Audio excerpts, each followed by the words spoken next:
Muitas vezes a gente recebe um convite para falar e é sempre difícil, mas Deus atende às orações do seu povo.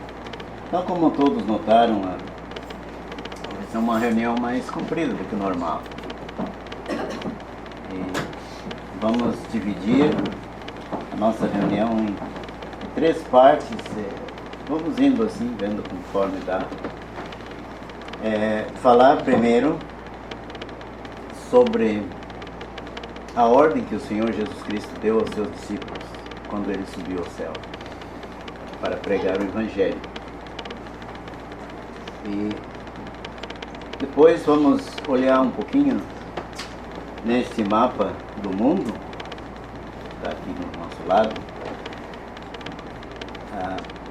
onde o Evangelho andava durante os séculos, chamado até nos livros de história, os séculos das trevas. Sempre havia um povo de Deus, aqui e ali, escondido, maltratado, mal visto. Depois nós vamos pensar na chegada do Evangelho no Rio Grande do Sul. Deus nos ajuda a pensar um pouquinho, falar alguma coisa, não seja só para nós passar uma hora contando histórias, mas que seja, Deus nos ajude, que seja algo que vai fazer nós pensar por que os servos de Deus fizeram esse esforço de chegar aqui. E as bênçãos que hoje nós temos, e o nosso compromisso de zelar pela verdade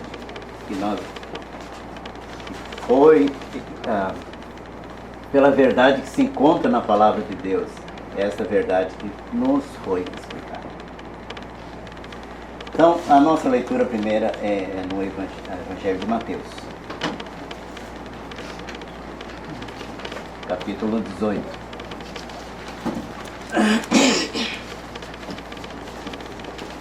Versículo 20.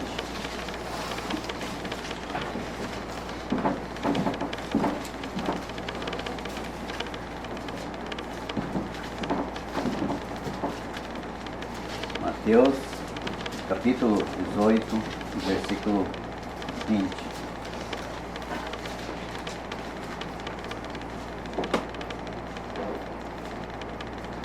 Porque onde estiverem 2 ou 3 reunidos em meu nome, aí estou eu no meio deles. Agora Mateus 28.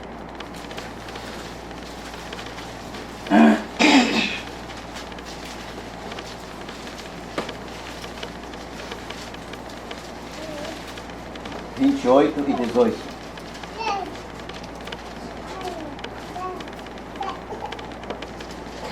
E chegando-se Jesus, falou-lhes dizendo: É-me dado todo o poder no céu e na terra. Portanto, ide, ensinai todas as nações, batizando-as em nome do Pai, e do Filho e do Espírito Santo, e ensinando-as a guardar todas as coisas que eu vos tenho mandado. E eis que eu estou convosco todos os dias, até a consumação dos séculos. Amém. Marcos 16 também.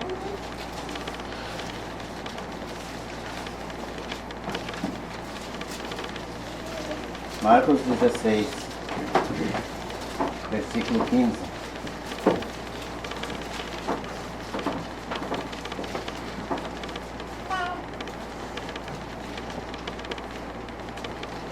E disse-lhes: Ide por todo o mundo, pregai o Evangelho a toda criatura. Quem crer e for batizado será salvo, mas quem não crer será condenado. São versículos que todos nós conhecemos, mas estão dentro da nossa finalidade esta tarde. Era um momento solene, o momento da subida do Senhor Jesus Cristo ao céu. Ele haveria de deixar nesse mundo os seus discípulos. Então ele falou da autoridade que ele ganhou do Pai. É-me dado todo o poder, toda a autoridade no céu e na terra. E mandou então que os seus discípulos fossem por todo o mundo pregar o Evangelho a toda criatura. Que missão difícil. Todo mundo, toda criatura. Talvez você tenha pensado, irmão, irmã, que chegar com uma mensagem do Evangelho numa próxima cidade. Chegando com a mensagem do Evangelho naquela cidade. Deixando um folheto em cada casa.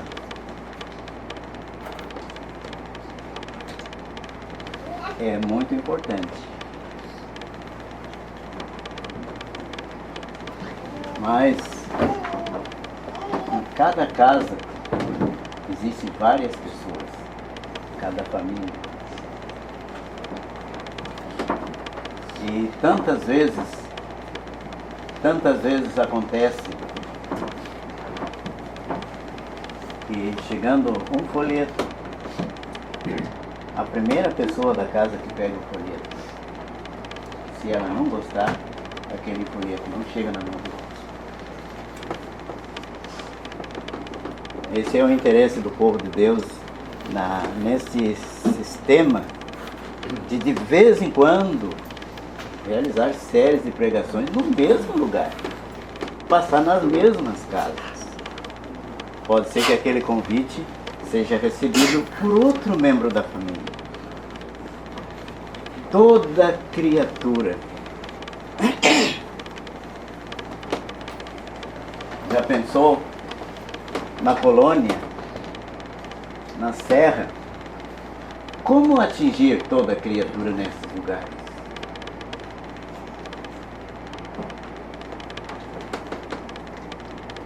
Mas o Senhor Jesus Cristo quer que seja assim.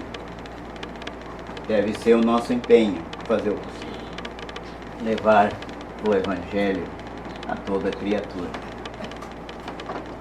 Da onde vem a autoridade para fazer isso? Vem de Roma? Vem de Brasília? Vem dos Estados Unidos, da Alemanha, da Itália, do Japão? Da onde? Vem do céu. O Senhor Jesus disse: todo o poder é-me dado no céu e na terra. Portanto, ide e pregai o Evangelho a toda criatura.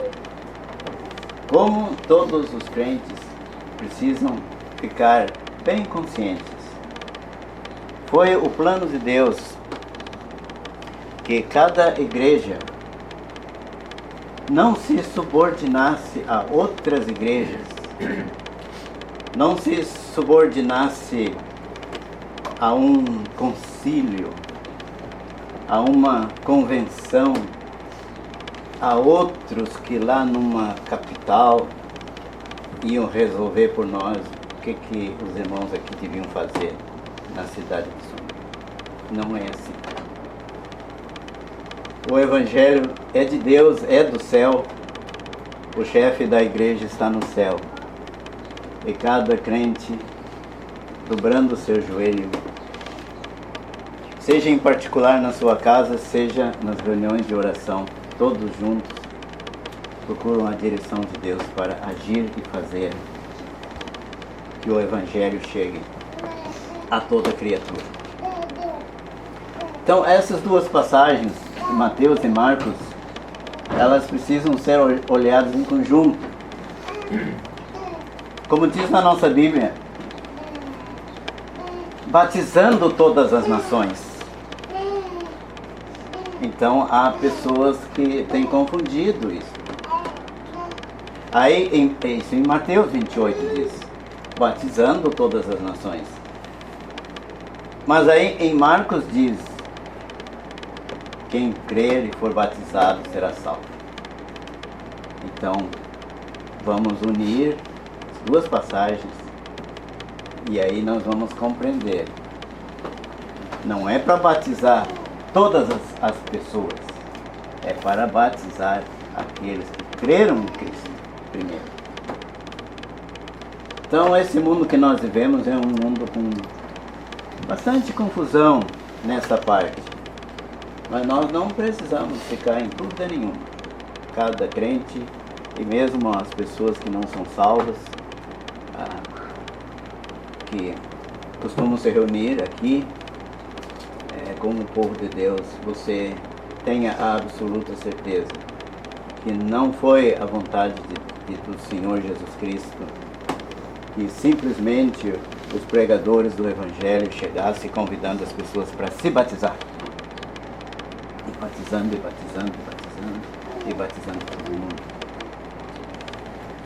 Aquele que crê, aí seja batizado.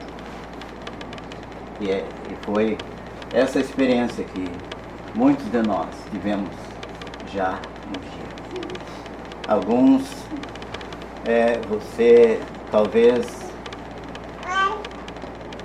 se salvou, não demorou muito para batizar. Outros se salvaram, demoraram bastante para ser batizados. Mas o importante é que o crer vem em primeiro lugar. Então, amigos, o que é o Evangelho? Ide por todo mundo, pregai o Evangelho. A palavra significa boas notícias de salvação. Este é o Evangelho. O Evangelho é algo espiritual, não é algo material. Nós temos dificuldade, devido à nossa natureza, de compreender essas realidades. O Evangelho de Deus não é uma religião fundada pelo homem. O Evangelho de Deus não é uma sociedade religiosa fundada pelo homem. Não é nada disso. É algo divino. Começando pela salvação do pecador, que é feita por Deus. E a colocação de cada pessoa salva na igreja é feita por Deus. Claro que Deus achou bom usar vasos humanos na concretização dos seus ideais a respeito da igreja aqui na terra. E o povo de Deus, com muita alegria, mas com muito cuidado, de vez em quando aceita novas pessoas na comunhão da igreja. E como lemos em capítulo 18 de Mateus, o Senhor Jesus disse: onde estiverem 2 ou 3 reunidos em meu nome, aí estou eu no meio deles. Qual é o nome? Tantas pessoas neste mundo se preocupam com isso. Mas vocês têm que ter um nome para se diferenciar dos outros. Olha. Obrigado. Nós não temos necessidade de nos diferenciar dos outros. No começo, no livro dos Atos dos Apóstolos, todos os que criam estavam juntos. Era a vontade de Deus que até agora, digamos numa cidade como esta, todos os crentes estivessem juntos. Claro, não ia caber neste salão, todos os crentes da cidade, todos que se dizem crentes, quero dizer agora, era para estar juntos. Provavelmente não caberiam no mesmo prédio, mas estariam em pleno acordo uns com os outros. Estariam se visitando uns aos outros. E a igreja de Deus, no plano de Deus, é uma só. A igreja é uma só. O homem tem feito muita divisão, mas Deus não tem aprovado. Então, reunidos ao nome do Senhor Jesus Cristo. Este é o nome. É o nome que merece que nós fiquemos reunidos ao nome dele. No mundo, por exemplo, há aqueles que estão reunidos no nome de Lutero, os luteranos. O nome do Senhor Jesus Cristo é muito melhor. Não menosprezamos o Lutero, mas o nome para nós é o nome do Filho de Deus. Outros usam nomes diversos. Não vem ao caso tratar de nenhum deles, mas apenas dizer que chega para nós o nome do Senhor Jesus Cristo. Não precisamos, não devemos e não podemos colocar outro nome além do dele. E por que o povo não compreende essa realidade? O povo não compreende porque o sistema religioso deste mundo tem se tornado como uma grande empresa, onde há uma sede central, matriz e filiais, onde há diretores, gerentes e outros em cargo de nível menor, até aqueles que não têm cargo nenhum. Onde as pessoas religiosas desse mundo podem mostrar a sua certidão de batismo, pode mostrar a sua carteira de membro da igreja, assinaram lá no livro. Nós não temos nada disso. Cada crente aqui pode dizer para qualquer pessoa na cidade que você é membro da igreja de Deus, mas você não tem nenhum papel para provar isso. E por que não tem? Porque não é uma coisa dos homens. A igreja de Deus é algo espiritual. Não compete a assinatura de um documento de batismo de membro ou de coisa assim semelhante. E este é o ideal que o Senhor Jesus Cristo deixou. E graças a Deus, pela misericórdia de Deus, nós nos encontramos no meio de um povo que acha suficiente o nome do Senhor Jesus Cristo, que não precisa colocar nenhum outro nome do lado do nome do Senhor Jesus Cristo. Isto aí é importantíssimo. Sim. Mais a voz, ninguém prevê nada fazendo isso. Por favor. Tá, amém. Pode. Obrigado. E assim é, amigos. Então, por exemplo, eu citei o caso Igreja Evangélica de Confissão Luterana. Então, para eles, Lutero é importante. Outros, Igreja Evangélica Metodista. Para eles, o fundador do metodismo, John Wesley, é a pessoa mais importante. Então, seja que nome for, colocado do lado do nome da igreja, ela despreza o seu Salvador. Despreza o seu Salvador. Sabe que eu li uma coisa interessante, tem alguns irmãos aqui que têm esse livro, de um crente que escreveu, chamado Norman Crawford, mas é em português, o nome dele é em inglês, mas é escrito em português. E ele disse, uma ilustração mais interessantíssima. Disse, olha, quando eu me casei, eu dei para minha esposa o meu sobrenome. Isso é o normal, né? Hoje as leis estão mudando. Para o crente permanece a lei antiga. A moça vai querer pegar o sobrenome do seu futuro marido. E disse, quando eu me casei, eu dei para ela o meu sobrenome. E diz ele, eu viajo muito.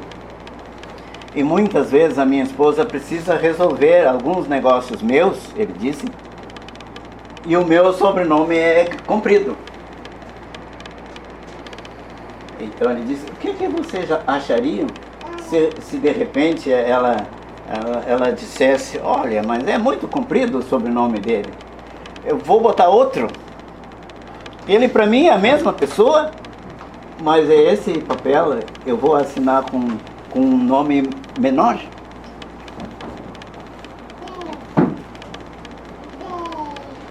Já notamos, né? Ia dar um probleminha, né? Pô, mas por que não colocou o meu sobrenome? O que houve? É assim, as pessoas que não tiveram uma orientação segura sobre a palavra de Deus, nem estão se dando conta que eles estão desprezando o Salvador, colocando outro nome ao lado do nome do Senhor Jesus Cristo. Então, irmãos e amigos, no Brasil se diz que o catolicismo é a primeira religião, a mais antiga. Isso eu ouvi desde que era criança, talvez você ouviu também. E nós vamos ver, agora não dentro da Bíblia, mas pela história, que não é real. Não é verdade. Desde os dias dos apóstolos até perto do ano 400, não havia catolicismo. Não havia. Então, durante 350, 400 anos, após a morte dos apóstolos, não havia o catolicismo. Mas havia pessoas salvas que se reuniam ao nome do Senhor Jesus Cristo. Isso sim. E esse é um pouco pequeno aqui para a gente notar esse mapa, mas pode ser que nos ajude. Onde, no Oriente Médio, aqui onde o Senhor Jesus Cristo viveu,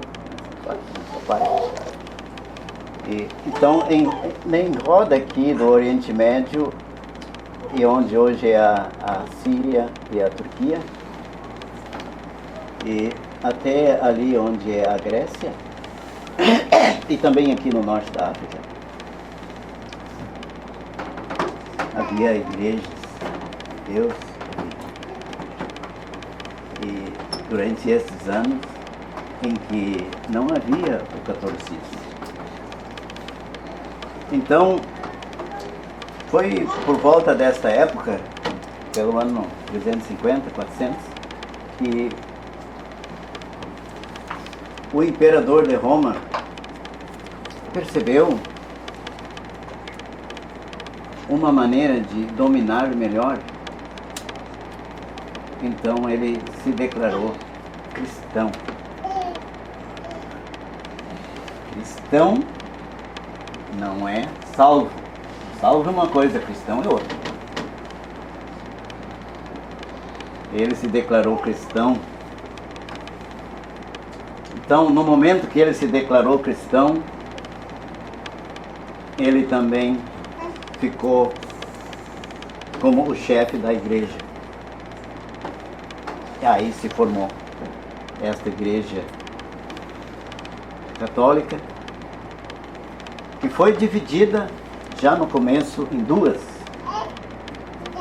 Então, desta parte aqui, deste lado do mundo para cá, ficava uma autoridade católica na cidade de Constantinopla, onde hoje é a Turquia, a cidade de Istambul, agora, se não me falha a memória. E aqui, na Itália, na cidade de Roma, ficava o outro chefe da Igreja Católica, dominando para esse lado de cá do mar. E a América não existia naquela época. As Américas não existiam naquela época. Então, não é verdade que a Igreja Católica é uma só. Nunca foi. Sempre foi duas. E aqui no Brasil existe uma terceira. A Igreja Católica do Brasil. Não é a mesma Igreja Católica Romana. Tem a Igreja Católica Romana e tem a Igreja Católica do Brasil aqui. E talvez algo desta Igreja Ortodoxa grega, que chama que é católica também. Então, e com certeza, então, quando isso surgiu, começou um sofrimento para os crentes que se reuniam ao nome do Senhor Jesus Cristo. As várias igrejas, tinha aquelas 7 igrejas da Ásia, que se encontravam exatamente nesse ponto, onde se criou a Igreja Católica do Oriente. E havia mais para cá a igreja em Corinto, Tessalônica, Éfeso, estas que temos na Bíblia. Então a perseguição começou e a força do catolicismo se deu na ameaça da espada.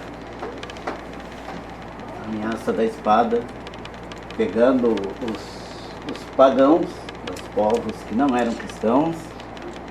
Não vamos confundir de novo. Cristão é quem acredita em Cristo, mas não é salvo. Salvo é outra coisa. Havia muitos que acreditavam em Cristo como Filho de Deus, e então alguns outros que não. Havia neste norte da Europa tribos selvagens, germânicos e saxões e outros ali. O Cita, que a Bíblia fala, era destas pessoas também. E essas pessoas foram confrontadas com a força da guerra do Império Romano. E a palavra era: tu te converte, seja católico ou morre. Você já sabe qual é a escolha, né? Não tem escolha na frente da morte, com a espada ali na cabeça, não tem escolha. Então, o mundo ocidental, em grande quantidade, se tornou católico. E o problema do nosso país, então, é que quando o Brasil foi descoberto, conforme contam, vieram padres juntos. Tinha o navegador, tudo, e vieram os padres, porque Portugal e Espanha eram dominados pelo Papa, politicamente também. E vieram com uma lei que aqui não podia entrar o ensino da palavra de Deus. Então, nesse sentido, o catolicismo dominou profundamente e ainda domina. As trevas da idolatria dominam o nosso país. Com os resultados daquilo que nós hoje sabemos que está acontecendo desde sexta, sábado, domingo, segunda, terça, quarta e sábado que vem. O bom povo religioso no carnaval, dando liberdade total à sua natureza animal. Os mesmos que no domingo estarão tomando a hóstia, confessando ao sacerdote os seus pecados. Que coisa tão triste, as trevas em que nos encontramos. Então, a história é sempre contada pelo lado do vencedor. Não existe na história nada sobre as pessoas salvas.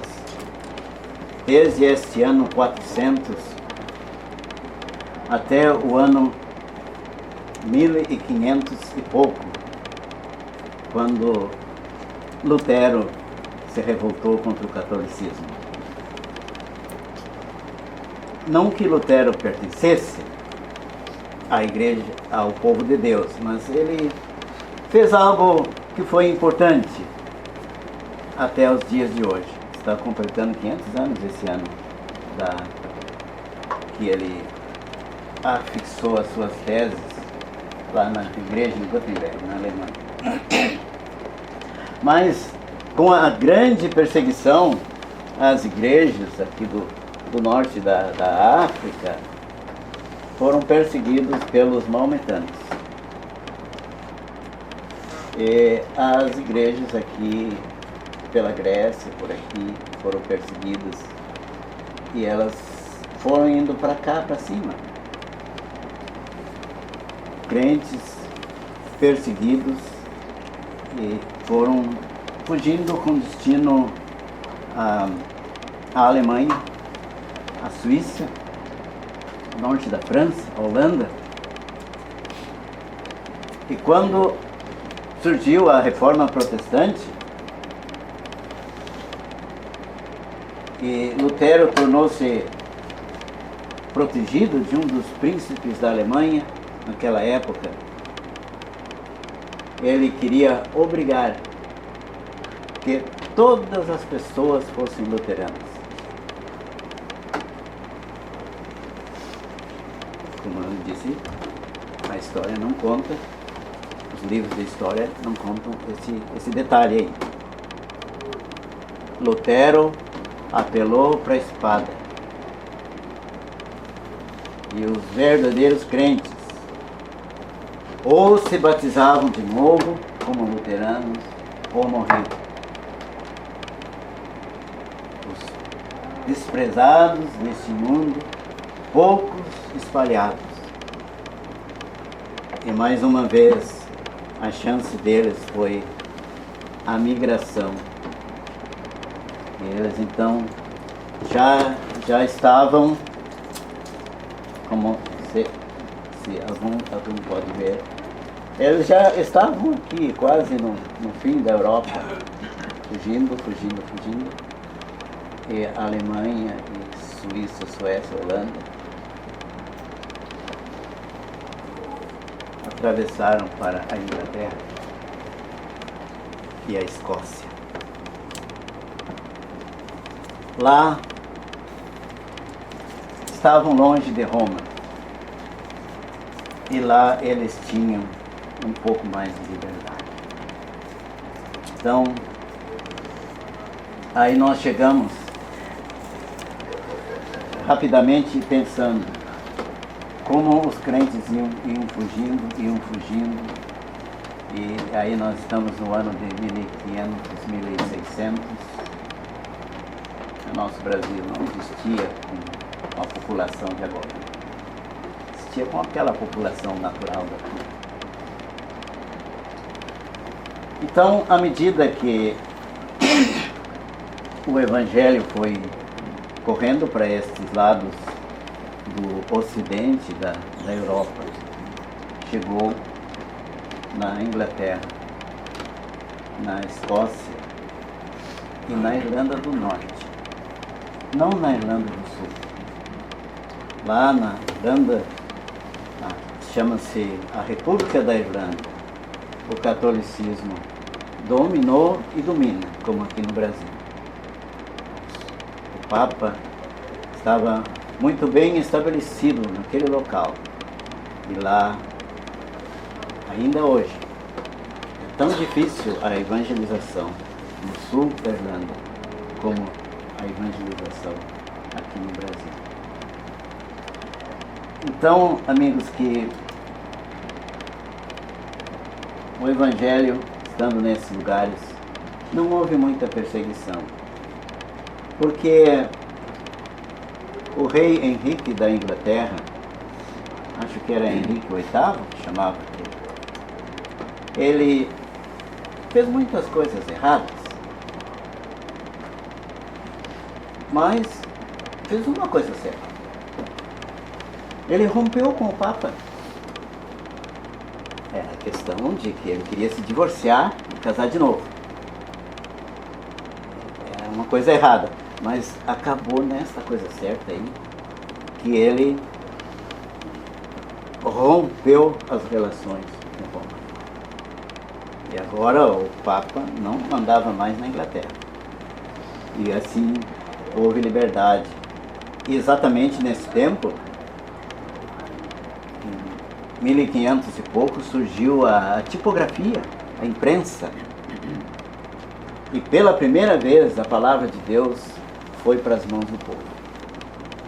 Antes, as Bíblias, todas copiadas à mão. Imagina, copiar à mão, cuidando para não copiar nenhuma palavra errada. Então havia pouquíssimos exemplares da Bíblia. Então, quando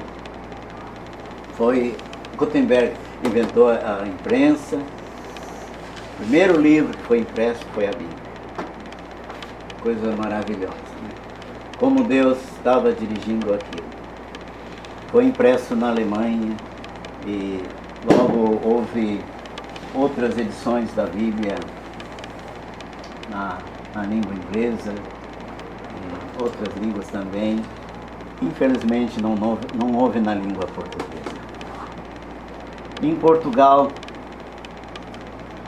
apenas num pequeno espaço de tempo, houve uma rainha que autorizou a tradução de um dos evangelhos na língua portuguesa. E era tanto a perseguição que o tradutor da nossa Bíblia, João Ferreira de Almeida, sendo ele português, ele teve de passar para o lado holandês. Eu acho que ele era navegador, coisa assim. Então ele se empregou no lado dos holandeses. E assim, com o apoio da Holanda, ele estava lá no Oriente. Lá ele pôde traduzir a Bíblia.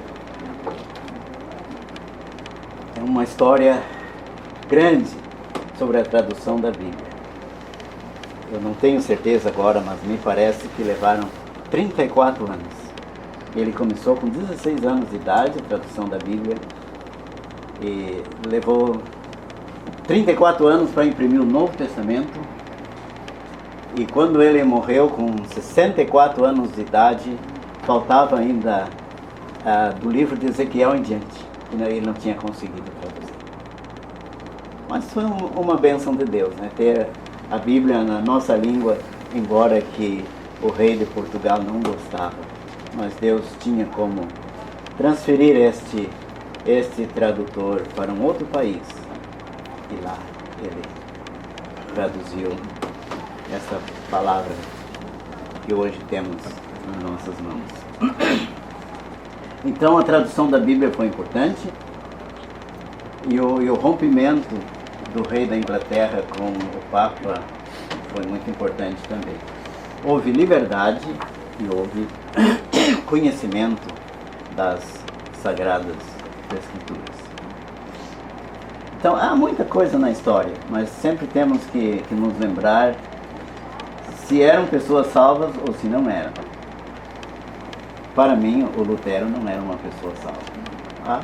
Há pessoas que acham que eram, mas eu acho impossível que um verdadeiro crente vai levantar armas para obrigar outro para passar para a sua igreja. Morre ou passa para cá. Não. Se não podemos convencer nas nossas palavras, de jeito nenhum podemos apelar para a violência.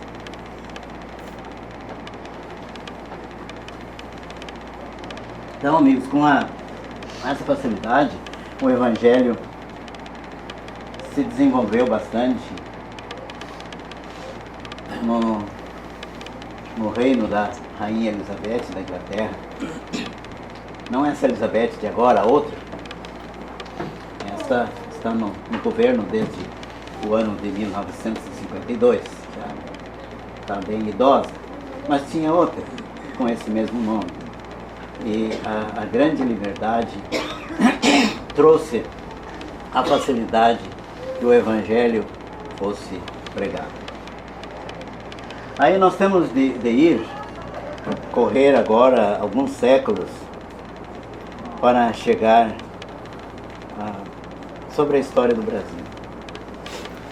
Primeiramente, vamos pensar sobre algumas coisas preliminares sobre a entrada do Evangelho aqui no Brasil.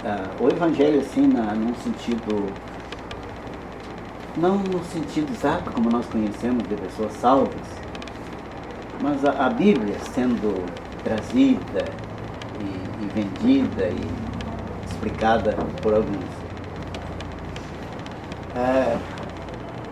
Por volta de antes de 1800, foram para a Índia e a China certos pregadores da Inglaterra. E um chamado Dr. Martin, ele esteve no Recife, na cidade de Recife, enquanto viajava para lá. Outro chamado Carey, enquanto viajava para a Índia, ele passou na Bahia também. Isso há muitíssimos tempos, mas a finalidade deles não era o Brasil. Era a Índia, a China. Por quê? Porque a Índia e a China faziam parte do Império Britânico. E como eles eram de origem britânica, tinham toda a facilidade na língua, nos costumes não, na liberdade no país e boa aceitação por serem cidadãos súditos da Rainha da Inglaterra. E depois, mais tarde,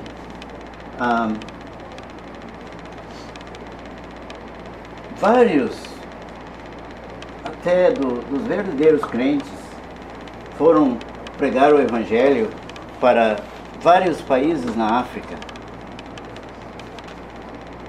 Por que na África e não no Brasil? Porque também lá na África, há, por exemplo, o país de Botsuana, Suazilândia, África do Sul, outros ali, faziam parte da comunidade britânica de nações. Assim como o Brasil fazia parte da comunidade de língua portuguesa com Portugal.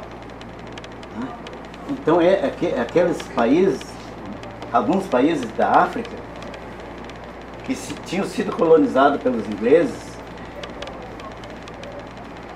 era mais fácil para os missionários irem para lá por causa disto. Garantia legal por serem cidadãos ingleses, facilidade da linguagem, que a linguagem oficial era a linguagem inglesa. Ainda hoje, na África, tem países que a linguagem dos documentos oficiais é a inglesa, embora que existam várias línguas lá menores. Então, eles foram. Você já ouviu falar do Davi Livingstone? Ele foi um dos primeiros que foi para aquele país pregar o Evangelho verdadeiro. Mas em 1860 e pouquinho, assim, não me lembro o detalhe do ano, havia no Rio de Janeiro algumas pessoas que pela primeira vez no Brasil se reuniram ao nome do Senhor Jesus Cristo. Eles pertenciam a uma igreja evangélica, que se chamava na época Igreja Evangélica Brasileira.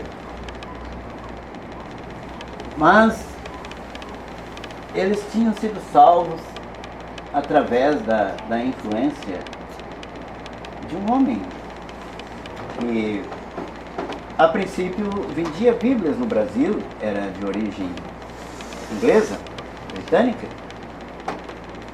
e aquele homem ouviu o Evangelho lá na Inglaterra e foi salvo. Como ele tinha conhecimento e amizade e influência com essas pessoas no Rio de Janeiro, transmitiu para eles essa verdade, e assim, pela primeira vez no Brasil, havia um pequeno grupo reunido ao nome do Senhor Jesus. Mas isso em 1860, né? Faz bastante tempo. Aí nós temos que ir agora para 65 anos atrás, agora, mais ou menos. Nesta época, 65 anos atrás, tinha um senhor jovem, lá na Irlanda do Norte. Ele estava olhando o mapa do Brasil. Ele estava olhando o mapa do Rio Grande do Sul com muito interesse. E um dia, lendo a Bíblia sobre a falta de fé dos espias em entrarem na terra que Deus tinha prometido, o seu João Macan, ele tomou aquilo como uma mensagem de Deus para ele. Tinha uma terra para ele vir, e se ele não entrasse nesta terra, seria a falta de fé. Ele tinha se salvado com 17 anos de idade. A família dele não era uma família criada no Evangelho. Foi por esta mesma época que os pais dele também ouviram, quando ele tinha 17 anos. Ele se salvou e logo ele se interessou muito. Eu já ouvi falar que ele conhecia por nome a cidade de Candelária. Esse rio Jacuí, para mim tão conhecido que eu nasci lá perto. E olha, que coisa impressionante. Nós não podemos compreender como é que uma pessoa, cidadão de um outro país, agora você veja que mudava. Embora que o Brasil era amigo de todas as nações, mas aqui não havia a facilidade que havia nos países da África, onde eram dominados pelo domínio inglês e usavam a língua inglesa e havia muitos favores para os cidadãos ingleses. Aqui ele teria que enfrentar vários problemas. Então, 1948, após a Grande Guerra, se lembra da guerra? Não se lembramos da guerra, não. Nós não existimos nesse tempo. Mas é pela história, né? A gente sabe. A Grande Guerra Mundial terminou em 1945. Em 1948, no começo daquele ano, este jovem embarcou sozinho para o Brasil. Eu acho que ele não era assim tão novinho, devia ter a base de uns 30 anos naquela época. Não era, por exemplo, o seu Henrique veio com 22 anos, o seu João tinha um pouquinho mais. Mas ele vinha para o Rio Grande do Sul. Antes dele vir, havia já pessoas pregando o Evangelho verdadeiro no Rio de Janeiro, em São Paulo, em Minas Gerais, em Espírito Santo. Nenhum deles tinham pensado no Rio Grande do Sul. Todos ficavam lá. São Paulo, Rio de Janeiro, Espírito Santo, Minas Gerais, o centro do país. Mas, graças a Deus, o seu João veio. E alguns meses depois, a dona Catarina fez a viagem sozinha. E ela veio e eles se casaram no consulado britânico na cidade de São Paulo. Pensou que casamento sem a mãe perto, sem o pai perto, sem um parente. Olha, é para nós nos lembrar e valorizar as vidas dessas pessoas que eles não vieram aqui para enriquecer, para montar uma empresa multinacional. A finalidade deles era esta aí. Quem crer, for batizado, será salvo. Não havia pessoas salvas. Desculpem, meus irmãos, que eu falo no Rio Grande do Sul muito, mas, como você sabe, o trabalho em Santa Catarina tem ligação com o Rio Grande do Sul. Os irmãos que hoje estão aqui ouviram lá, então é uma coisa só. Mas digo por causa que ele vinha com esse pensamento: eu não vou ficar em São Paulo, eu não vou ficar no Rio de Janeiro, eu não vou ficar em Minas Gerais, eu vou para o Rio Grande do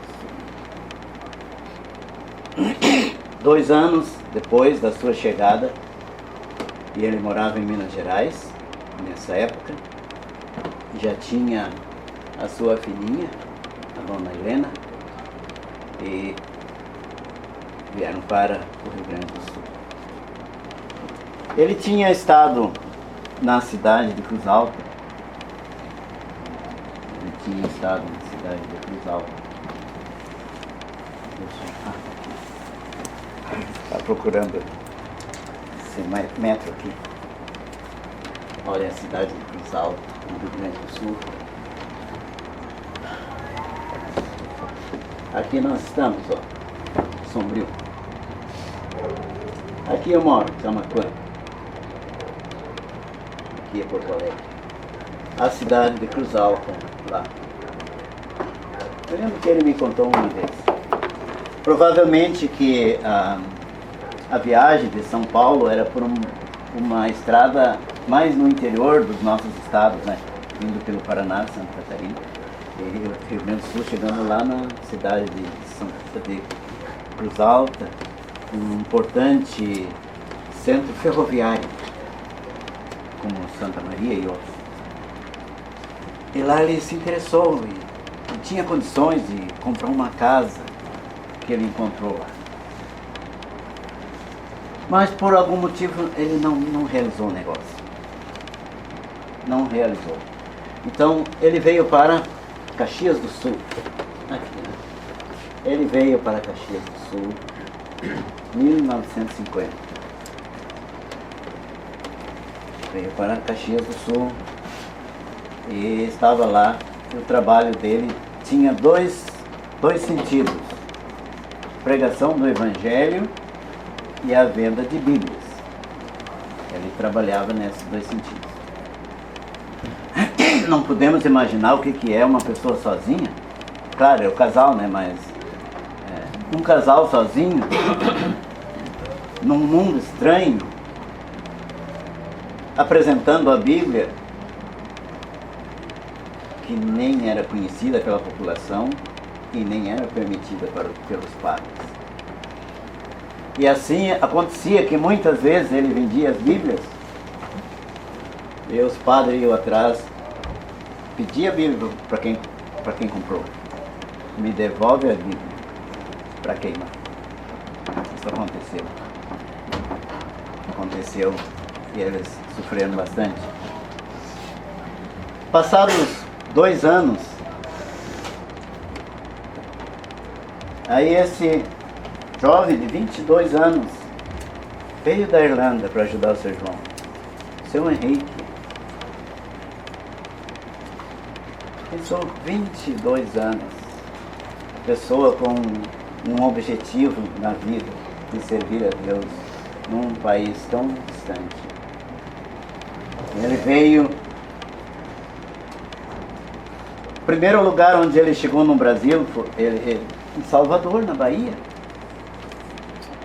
O navio parava lá e parou em Rio de Janeiro, Santos, vários portos. Parou em Rio Grande. E daí ele desceu na cidade de Porto Alegre, no porto de Porto Alegre. Diz que era muito, muito interessante aquilo ali. No dia marcado, não sei de que meio que marcaram, porque comunicações? Não havia comunicações 65 anos atrás. Muito mal a pena a carta e sem garantia de chegada ainda. Se encontraram no porto de Porto Alegre. Eles não se conheciam. Isso é mais maravilhoso. Eles não se conheciam. Uma vez, o seu Henrique tinha visto o seu João de longe numa conferência. Alguém apontou, está vendo aquele lá? O seu João, que está no Rio Grande do Sul. Então, o seu Henrique veio e eles se encontraram lá no porto de Porto Alegre. E foram para Caxias.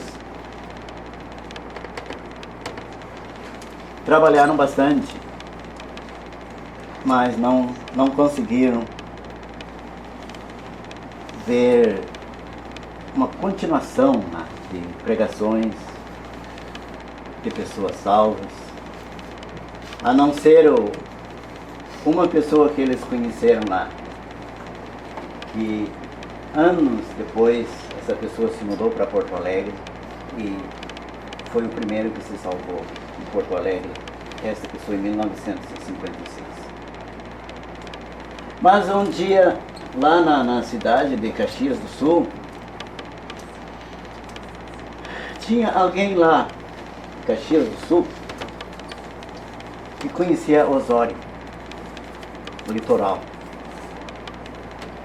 E esta pessoa disse: seu João, por que o senhor não vai para Osório?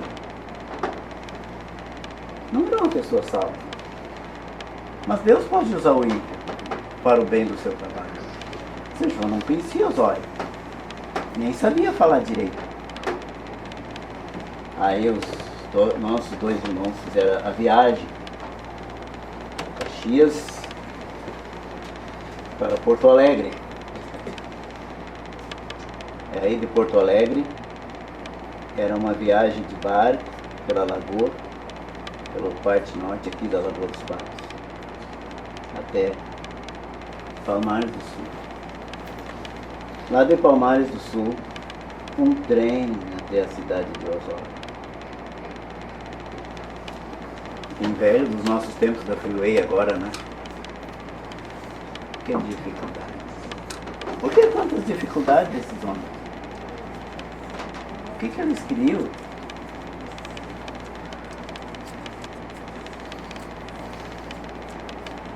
Se eles não tivessem vindo, muitos de nós já estaríamos no inferno.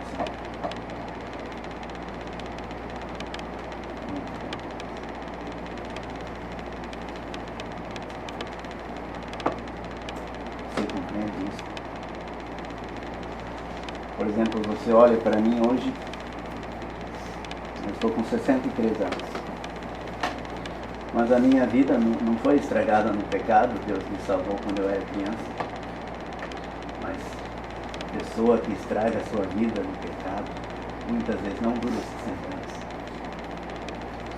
É o vício, a bebida, o cigarro, as noites de baile, sem descanso do corpo, as brigas, coisa tão triste. Então, a chegada deles aqui tinha essa finalidade, tinha no fundo dos seus corações esse pensamento. Todas essas pessoas estão indo para o inferno. Nós queremos falar de Cristo, da certeza da salvação. Olha, se a gente conseguisse pensar bem nas dificuldades destas viagens. Então, como consequência daquela viagem, primeira viagem que fizeram de Caxias do Sul, Porto Alegre, Lagoa dos Patos de barco, o trenzinho de Palmares do Sul a Osório. E a chegada deles em Osório era realmente uma indicação de Deus. É muito diferente, né? Olha bem a distância. Primeiramente, ele tinha o seu pensamento nesta cidade de Cruz Alta, aí, pois esta cidade de Caxias do Sul, aqui é Osório. Aqui estamos nós hoje. Isso tudo muito... Esse mapa não está bem... Foi feito uma xerox ampliada e ele é mais largo assim. Então eles se mudaram para Osório em 1953. Seu Henrique solteiro, seu João e Dona Catarina vieram para Osório. E começaram a pregar o Evangelho lá. Então, muitos conhecem a história, que deve nos animar muito. Havia um moço que começou a assistir, chamava-se seu Alessio, chama-se, está vivo ainda, seu Alessio, e ele mesmo conta isso aí. Começou a assistir porque viu que os homens eram ingleses.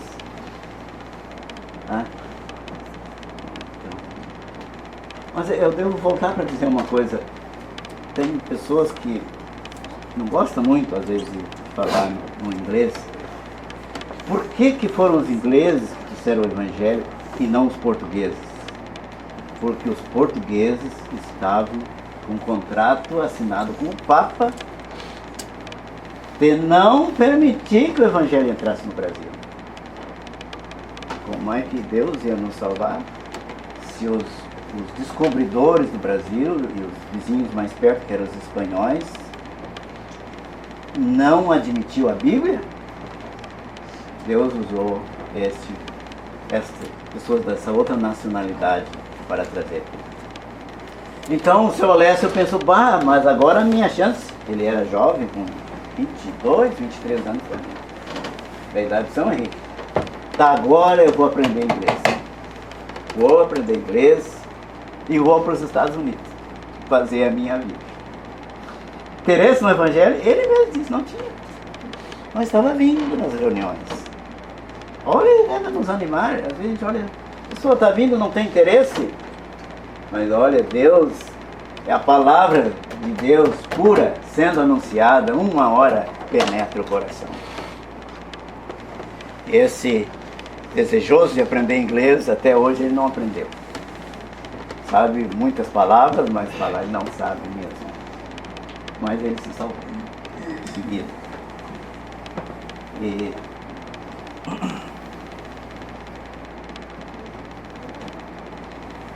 Mas esse relógio anda, parece mais que os outros. Estou cuidando. Então, irmãos e amigos, por aqueles tempos,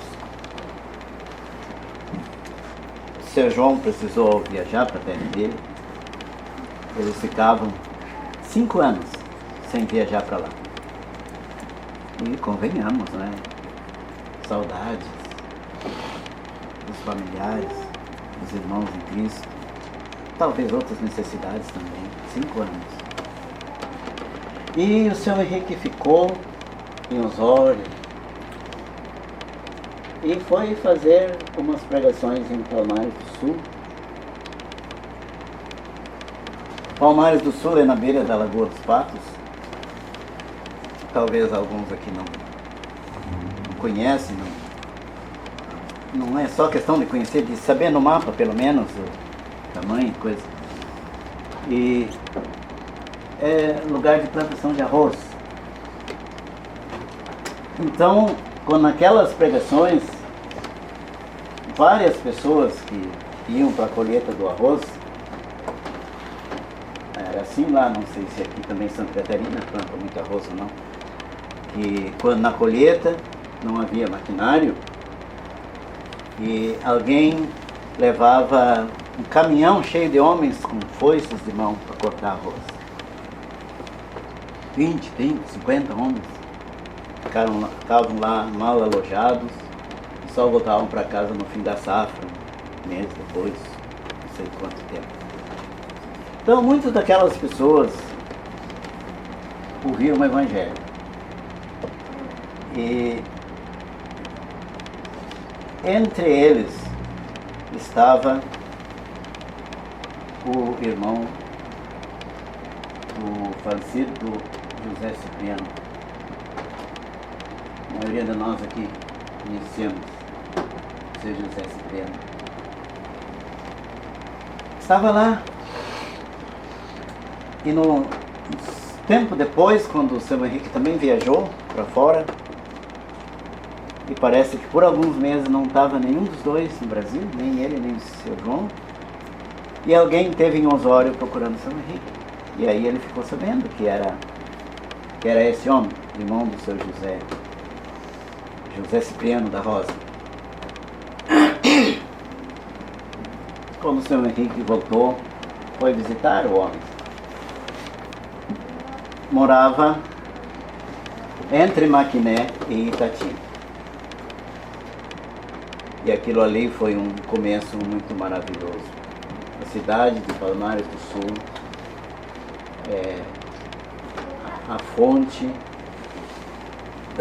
de onde muitas pessoas que moram em outros lugares se salvaram através daquelas reuniões que o seu Henrique fez lá em 1953 ou 54 e que ninguém se salvou e até hoje não tem uma igreja local em Palmares do Sul. Mas então o seu Henrique veio na serra e achou a casa do homem, mas o homem não estava mais interessado. Mas aí tinha o seu José que se interessou. E o seu José se interessou e depois, com o tempo, foi morar em Porto Alegre e se salvou lá em Porto Alegre. E durou muitos anos. Eu conheci ele. Muitos anos da minha vida. Agora não me lembro quantos anos faz que ele faleceu. Esqueci de novo, estou falando baixo. Tenho uma dificuldade para... Mas... Aí, Palmares do Sul e Osório. Então, em Palmares do Sul, aí, nesta pontinha aqui da lagoa, veio mais para cá, para Maquiné e Itati. e depois pessoas daqui foram para Porto Alegre. Mas então o seu Alessio se salvou em 1954. E no Natal do ano de 1955, pela primeira vez, os crentes se reuniram só ao nome do Senhor Jesus Cristo, no Rio Grande do Sul, na cidade de Osório. Eram 4 pessoas: seu João, Dona Catarina, seu Henrique e seu Alessio. 4 pessoas. No Natal deve ter caído no domingo, né? O Natal nesse ano, porque a ceia do Senhor é no domingo, né? Só pode ser no domingo, não pode ser no outro dia. E no início da igreja, a igreja inicia com uma reunião da ceia. Isso aí, 1954. Então, aquele esforço na cidade de Palmares do Sul trouxe um grande desenvolvimento. Mais tarde, havia ali uma família numerosa, família do seu Antônio José da Silva. Vários membros daquela família se salvaram, mas foram morar em Porto Alegre também. Sempre que há problemas de emprego, essas coisas, Porto Alegre atraía muito as pessoas. Mas em 1960,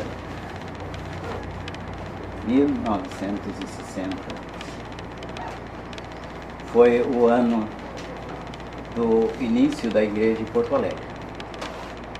Porto Alegre também com poucos membros. A chegada do seu Henrique já casado, as primeiras experiências da Dona Elizabeth na sua juventude no Brasil foram as más acomodações na cidade de Palmares do Sul. A gente não podia imaginar o que seria para uma jovem criada num país rico de conforto e facilidade, dormir mal numa cidadezinha onde nem havia um hotel, tinha um lugarzinho lá, pagavam para passar a noite. Mas então, 1960, em Porto Alegre tinha esse senhor de Caxias do Sul, me esqueci o nome dele agora. Ele se salvou em 56 em Porto Alegre. Quem? Antônio Pinto. Antônio Pinto, exatamente. Seu Antônio Pinto. Seu José Cipriano da Rosa, esse esforço de Palmares do Sul, Maquiné, aí nesta serra, aqui na beira do litoral. Dona Elizabeth, seu Henrique, e mais algum outro, não tenho certeza, seu Telmo, mas acho que não, acho que seu Telmo foi em 62. Então, 1960 chegou o seu Samuel, a Dona Eleonora. Eles também estavam em contato com o seu João, lá da Irlanda do Norte, e muito pensando sobre a vontade de Deus na vida deles.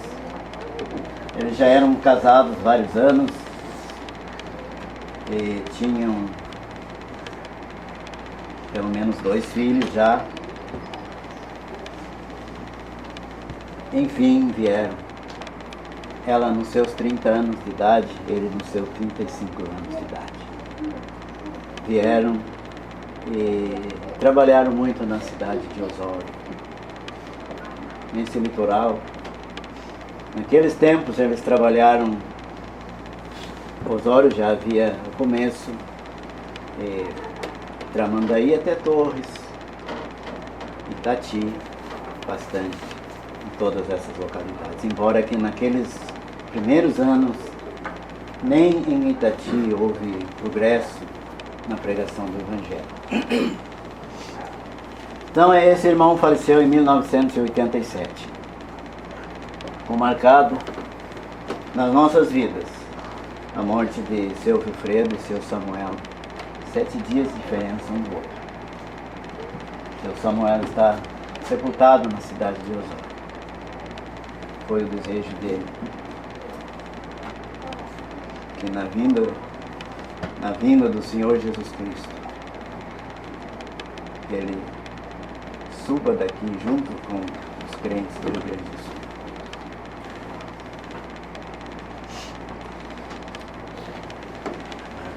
Coisas maravilhosas que o amor de Deus pode fazer por essas pessoas cujo interesse o mundo não pode compreender. Então, em 1960 tinha igreja em Porto Alegre. Os irmãos me dão mais uns 15 minutos, além das 5h30. Desculpe, se não estão muito cansados também, né? Todos almoçaram bem. Então tá. 1960, né? E seu Telmo se salvou em 62. Seu Adão Fialho também se salvou no ano de 1962. Seu Adão Fialho e o seu Telmo foram instrumentos usados na mão de Deus, pessoas salvas há bem pouco tempo. O seu Telmo levou a mensagem do Evangelho para Rio Pardo, onde eu nasci. O seu Adão Fialho levou a mensagem do Evangelho para São Gabriel, onde existe hoje uma igreja e onde nesta hora está havendo uma reunião para o ministério da Palavra de Deus que nós temos aqui. Então veja que nós aqui neste meio aqui nós temos Rio Pardo, Santa Cruz, Candelária e Cachoeira. E aqui mais embaixo São Gabriel. Esses dois irmãos moravam. Então, como é importante, eu sou há pouco tempo salvo, ter o desejo de levar o Evangelho para os seus conhecidos. Ah, mas é longe. Pois é longe. São Gabriel, acho, 300 quilômetros mais ou menos de Porto Alegre. Mas hoje tem vários crentes lá. Hoje tem vários crentes no céu que eram de São Gabriel. E o seu Adão também. Que regozijo há de ser. Lá eles desfrutam na presença de Deus um conhecimento que nós aqui não temos. Então, em 1963, tinha um outro pregador aqui, seu Ronaldo. Ele foi com o seu João para a cidade de Rio Pardo. Como disse, o seu Telmo encaminhou aquilo ali. Mas como nem sempre o crente que tem o seu emprego tem o tempo necessário para a obra do Evangelho, que exige muito tempo de visita e distribuição de folhetos, e viagens e tudo, ele encaminhou. Mas ele trabalhava numa firma ali. Mas os outros foram lá e começaram a pregação do Evangelho em Rio Pardo.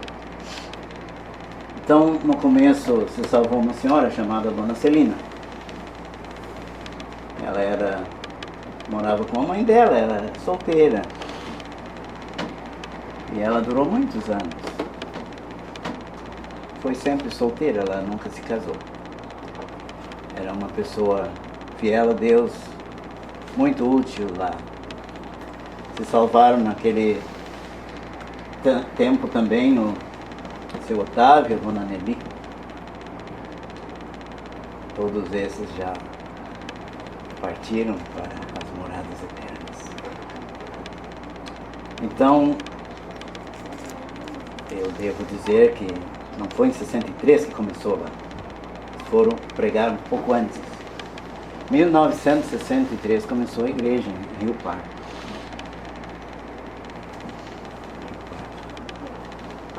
A minha família começou a ouvir o Evangelho lá em 1965.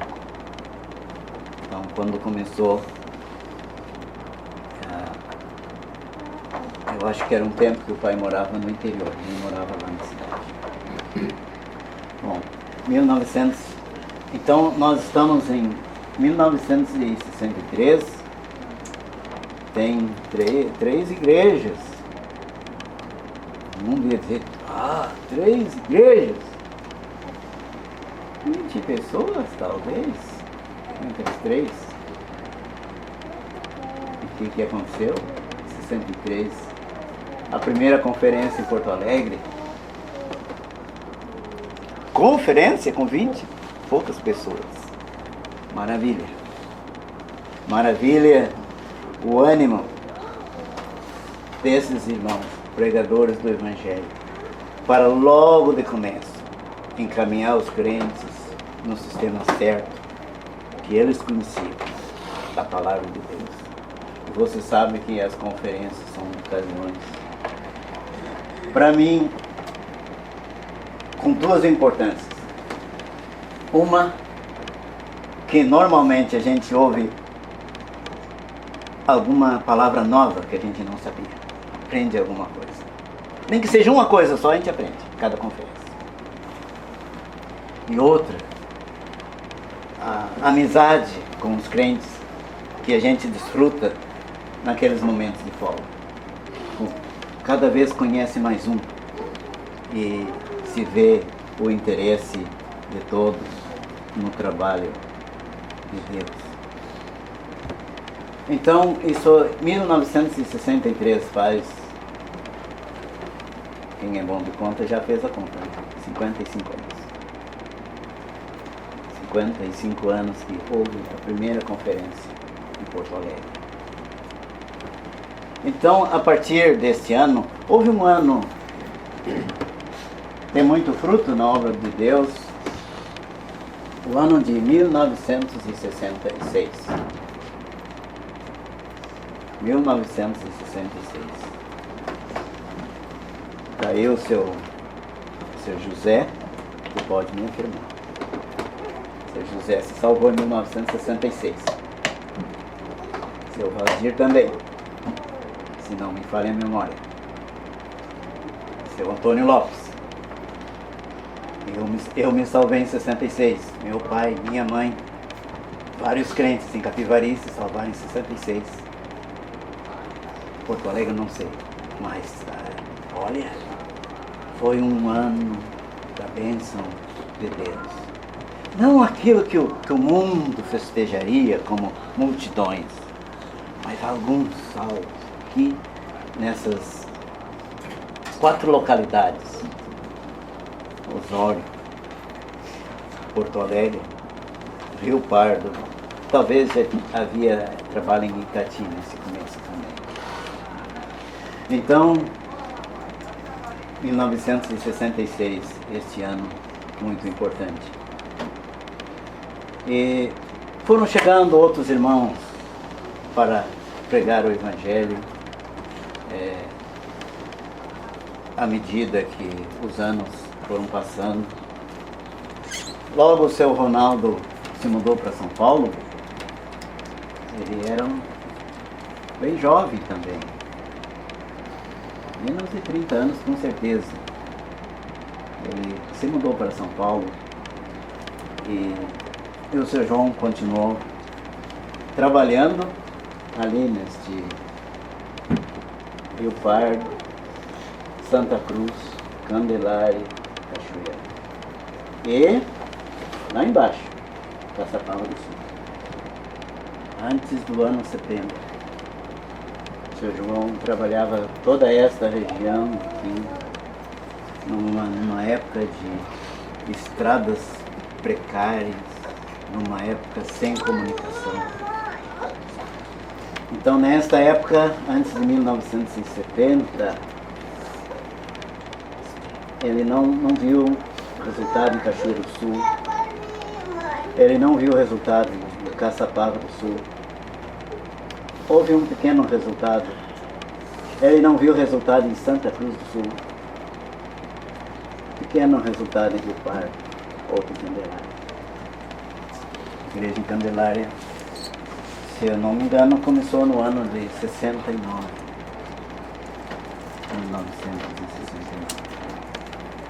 Crentes se reuniram ao nome do Senhor Jesus Cristo. Lá, veja bem, está bem no centro do estado do Rio Grande do Sul. Santa Maria é mais central um pouco, mas dá para considerar, seu querido? Centro? É a região toda. Então tá bom. Olha aí, irmãos, eu quero destacar mais uma coisa. O centro do estado não é lugar que atrai, é lugar de pobreza, é lugar longe de... Hoje não, mas naquele tempo longe de bancos, longe de comércio. E esse servo de Deus estava lá. Não só na cidade, ele pregava o evangelho na serra, arrumava escolas, pregava no interior. Ele ia nas estradas no interior entregar folheto nas casas e para as pessoas que passavam caminhando. É um objetivo na vida, de agradar a Deus e servir a Deus, é que nós não podemos nos esquecer. O Sr. João faleceu no ano de 2012, na Irlanda. A dona Catarina já tinha falecido no ano de 2004. E naquele ano de 2004, quando ela faleceu,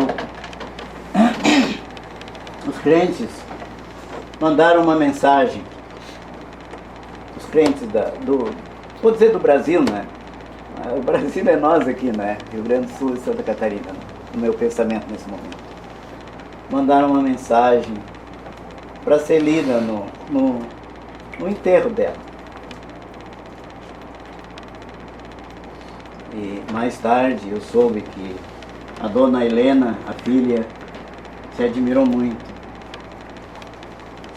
Eu não esperava. Eu não sabia que eles eram tão queridos assim. Mas como que não iam ser tão queridos nossos? Aqueles que, por intermédio de quem Deus tirou as nossas almas do inferno? Obrigatoriamente, teria que ser. Então, mas eu quero falar de outra coisa. Pulando mais uns anos, em 1975, havia uma conferência em Candelária. Ao meio-dia, fora da programação da conferência, o Sr. João convocou uma reunião, principalmente para os homens que estavam lá, das várias igrejas. Em 1975, além de Osório e Porto Alegre, Rio Pardo, Cachoeirinha e Candelária, né? Acho que não havia outras, 75. Falou-nos sobre uma preocupação que ele tinha.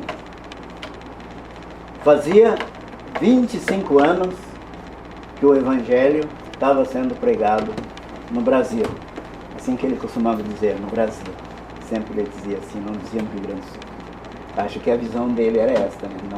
Não é só Rio Grande do Sul, é o Brasil.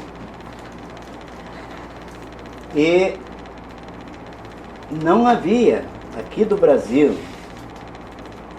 nenhum casal que estivesse totalmente trabalhando na divulgação e no avanço do Evangelho, sem outro emprego.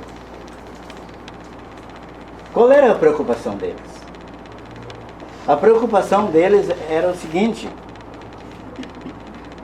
a qualquer momento pode mudar o governo do Brasil, serem mandados embora todos os estrangeiros. Como vai continuar essa obra? Aconteceu assim? Aconteceu assim na África? Em Angola? Havia lá pregadores da Irlanda também, de outros países. E de repente entrou o regime comunista, e de hoje para amanhã eles ganharam um prazo mínimo para arrumar as malas e sumir, como se diz, uma palavra muito simples para dizer aqui na plataforma, né? Mas embora do país. Então aquilo mexeu profundamente com a gente.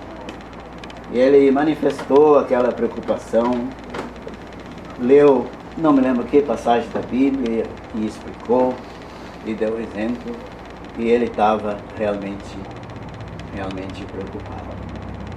E nós temos de nos preocupar com isso, que de repente pode mudar o regime no nosso país, e a liberdade que nós hoje temos para o Evangelho pode acabar. Como na China, né? Os crentes têm que reunir escondido, e tem penas severas de prisão por entregar um poder para uma pessoa. Então, é 75, eu falei, não tenho bem certeza se era 75, mais ou menos por aí. Aí, quando chegou o ano de 1979, mês de agosto, se não me engano, houve uma reunião em Porto Alegre. Vinha 2 ou 3 irmãos de cada igreja, dessas igrejas que mencionei, acho que não tinha outras ainda. Osório, Porto Alegre, Rio Pardo e Candelária. Houve uma reunião em Porto Alegre só de homens, um assunto um pouco particular assim, né? O que era? Havia, pela primeira vez, no Brasil, o interesse de um casal de passar a trabalhar o seu tempo todo na obra de Deus. Nesse trabalho da divulgação do Evangelho e de levar a mensagem do Evangelho para os lugares que ainda não têm.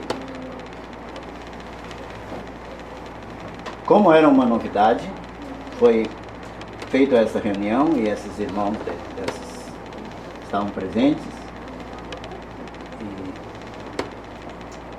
e eles puderam fazer perguntas e falar alguma coisa, e então ficaram sabendo que pela primeira vez no Brasil haveria alguém que estaria 24 horas por dia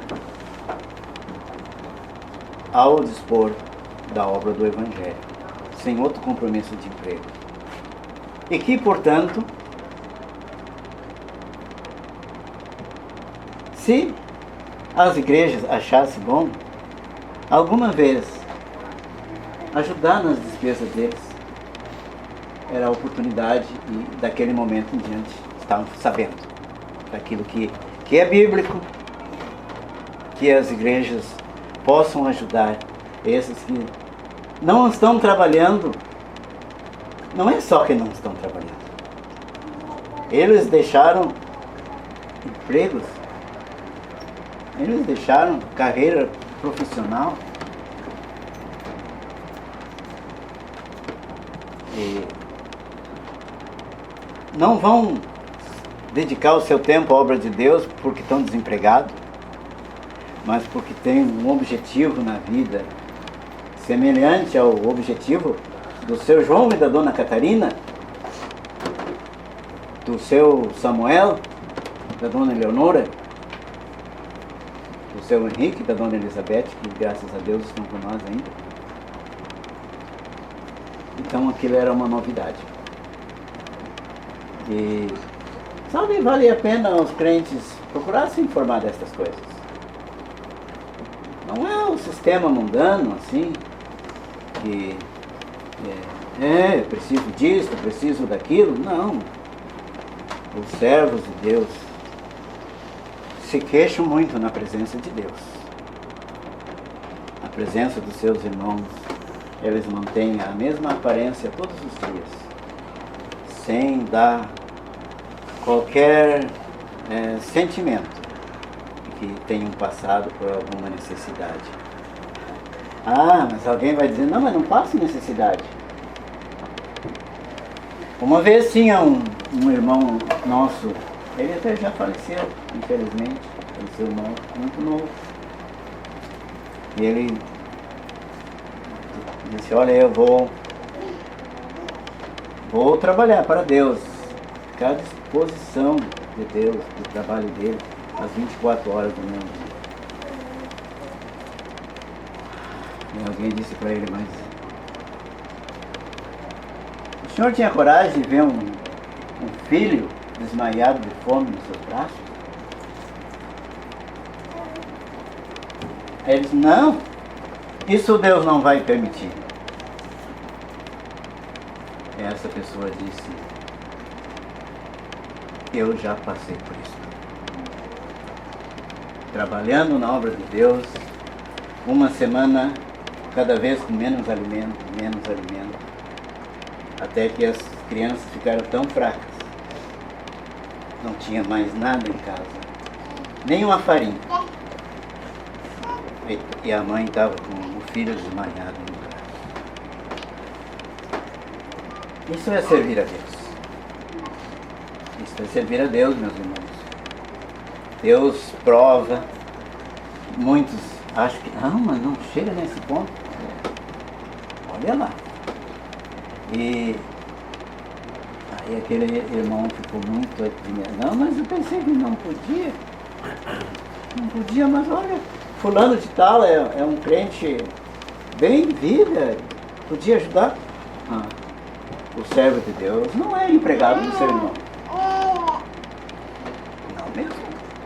Ele é empregado de Deus. Se Deus não mandar, ele passa necessidade. E sofre quieto, sofre sozinho. Então, aquele irmão desistiu. Fez uma pergunta de uma coisa que ele achou que não acontecia. E acontece. Acontece, meus irmãos. Mas então, isso em 79, 1º de janeiro de 1980, aquele casal foi recomendado à obra do Senhor. E depois, no mês de abril, outro casal. 1980, mês de abril. E aí já eram 2 companheiros. A gente é companheiro de todos os crentes, mas todos onde concordar comigo, que o brasileiro se sente melhor com o brasileiro. Nossos irmãos irlandeses são legais assim, mas tem alguns costumes diferentes. E a gente não tem costume diferente nenhum, né? Nós somos do mesmo país, temos os mesmos costumes, temos a mesma liberdade de falar certas coisas. E assim foi indo. Isto 1980. Então, em 1974, o Tomás foi para Novo Hamburgo. E demorou alguns anos até que tivesse uma igreja lá naquela cidade. Hoje tem as igrejas em Novo Hamburgo, São Leopoldo, Sapiranga e Ivoti, todas ali no Vale dos Sinos. Totalmente trabalho do irmão, seu Tomás? Não. Tinha crentes de Tati, de São Leopoldo, antes de seu Tomás. Aquela ligação com Palmares do Sul, aquele comecinho em 1953, na cidade de Palmares do Sul, que até hoje não tem uma pregação firme, e uma ligação com Itati, que tinha lá em São Leopoldo, no Vale dos Sinos, algumas famílias de crentes já, que sem dúvida foram um reforço muito importante. Mas eu marquei uma outra coisa aqui no mapa. Lá no cantinho, é Rio Grande do Sul com Argentina e Santa Catarina. Cidade de Três Passos.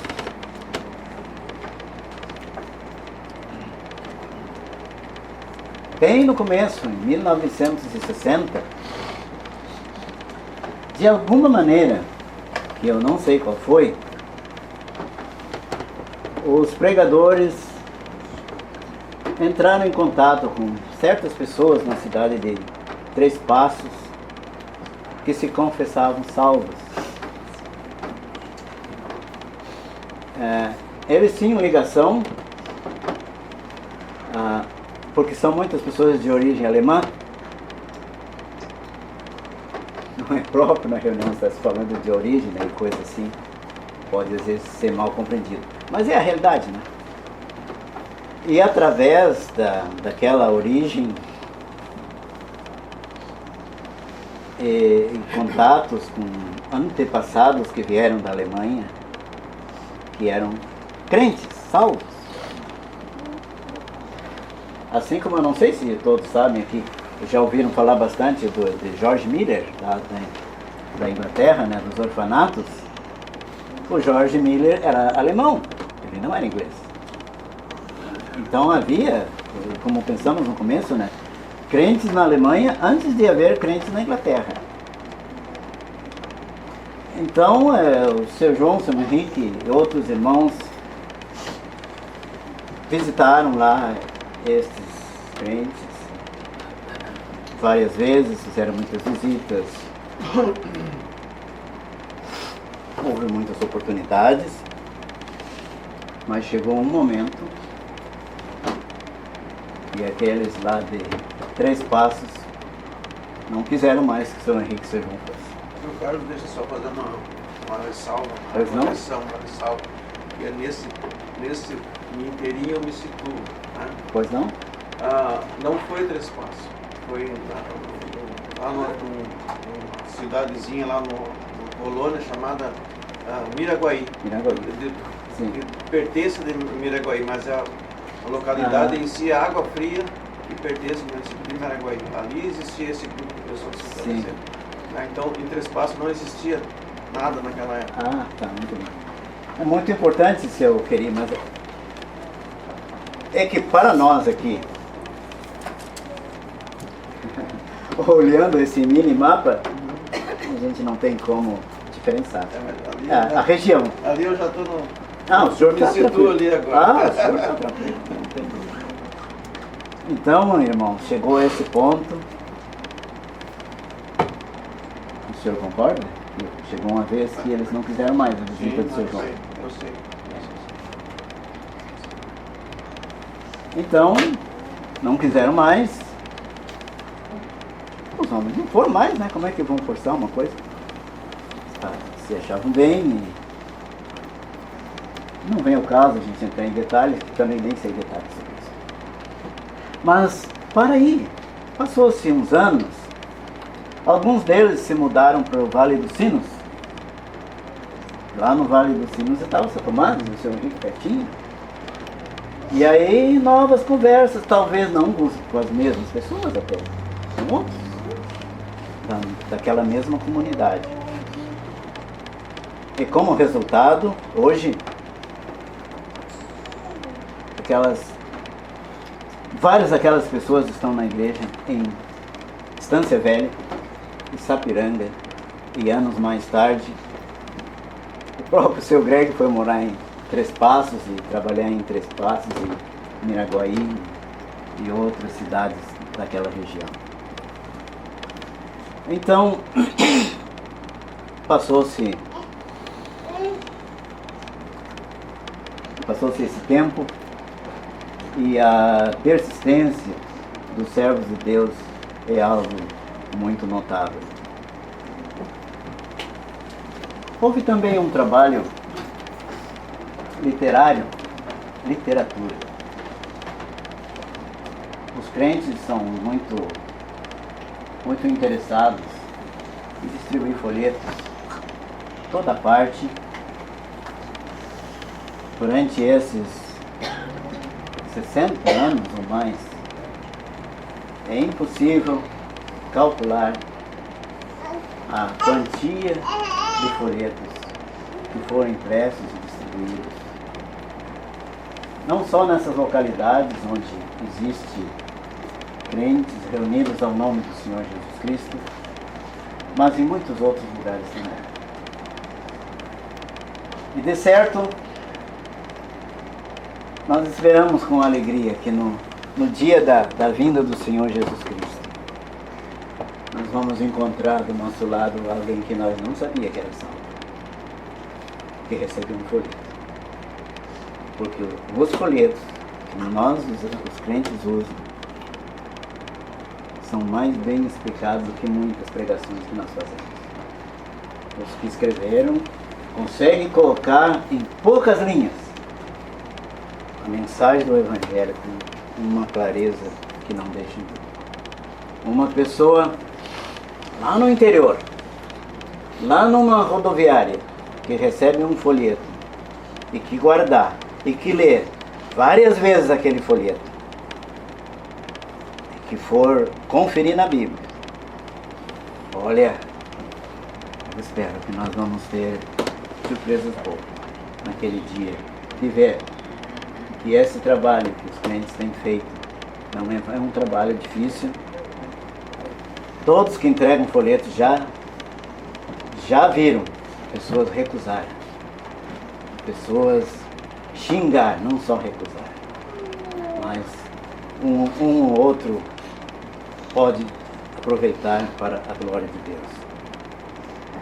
Então, no começo da obra do Evangelho, tinha um jornalzinho,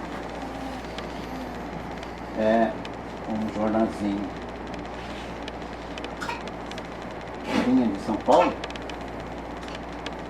chamava-se A Espada, não se lembra se Espada Cortante, talvez veio algumas vezes. Depois tinha um outro jornalzinho chamado Luz para o Caminho. Esse Luz para o Caminho era de Rio Pardo. Depois tinha um outro jornalzinho chamado Alimento para o Rebanho. Esse era de Candelária. Depois tinha Verdes Pastos. Vários anos. Bastante assuntos bons. E de 1983 para cá tinha Palavras de Edificação. Infelizmente essa está continuando. Parou 2 vezes de circular Palavras de Edificação. Mas agora está continuando. Leituras boas para o povo de Deus. Recebemos seguidamente. Tem também o Som do Evangelho, de Novo Hamburgo. Faz um tempo que não saiu, não sei se parou ou não, mas pelo menos o Verdes Pastos está continuando. Então temos aí bastante coisa. Devo dizer, são gratuitos, né? Esse jornalzinho, revistinha, o povo de Deus aproveita gratuitamente. Então, vamos manter o nosso amor por Deus. Vamos manter nossa consideração por esses servos de Deus que deixaram a vida, seu conforto, seus parentes, um futuro de riqueza nesse mundo, para chegar aqui e pregar o Evangelho. Seu João Macan, nos últimos anos da vida dele, ele não tinha mais casa própria aqui no Brasil. Ele tinha uma pequena casa no terreno do Salão, Candelária, e uma casa boa no terreno do Salão em Cachoeiro do Sul. Mas como era na propriedade do Salão, não era dele. E quando ele morreu, ele destinou uma parte do seu espólio para distribuição de Bíblias grátis aqui no Brasil. Que exemplos de vida. Ele não acumulou nada. Não enriqueceu.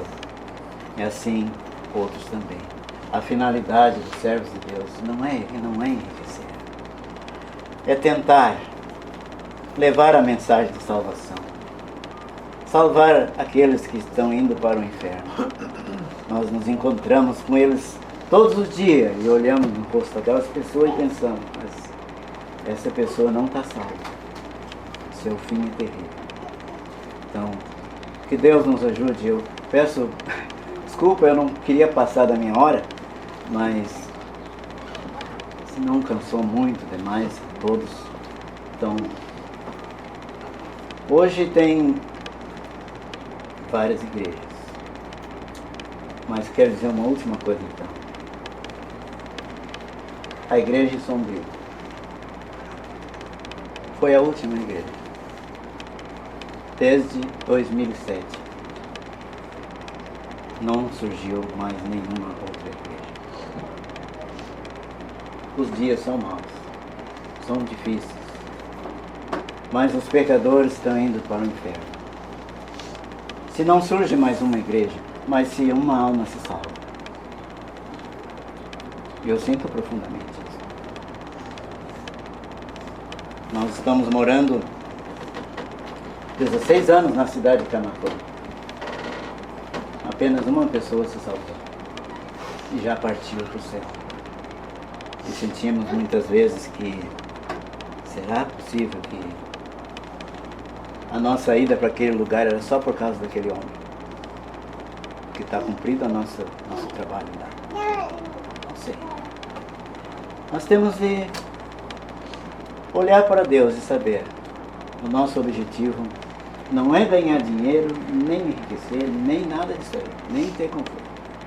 Mas que queremos levar essa mensagem para que os coitados que não sabem do inferno para onde estão indo, escute pelo menos uma vez. Recebam pelo menos um folheto. No dia que o Senhor Jesus chamar os seus servos, Ele possa dizer para os servos dele: pelo menos tu tentaste, tu foste lá, tu levaste um folheto. A pessoa não queria, mas tu levaste um folheto. A pessoa não queria conversar. Pois é. Quantos já chegaram no inferno, que receberam um convite do Evangelho? Eles não vão poder dizer no dia do julgamento: eu não sabia. Sabia sim. Tropeçaram na simplicidade do Evangelho. Amigos, eu acredito que há pessoas na cidade de Sombrio que não querem vir aqui no salão por ser uma construção simples. Queriam que fosse uma catedral, vidros coloridos, mil e uma coisa. O nosso Salvador nasceu numa manjedoura, no meio dos animais, lugar desagradável para um recém-nascido. Nós hoje temos muito mais do que isso. Mas o diabo coloca no coração das pessoas esse tropeço, esse empecilho. Ah, mas é muito simples, é mais. Foi simples o nascimento de Cristo. E você que ouve o Evangelho, se lembre destas coisas e aproveite. Vamos orar.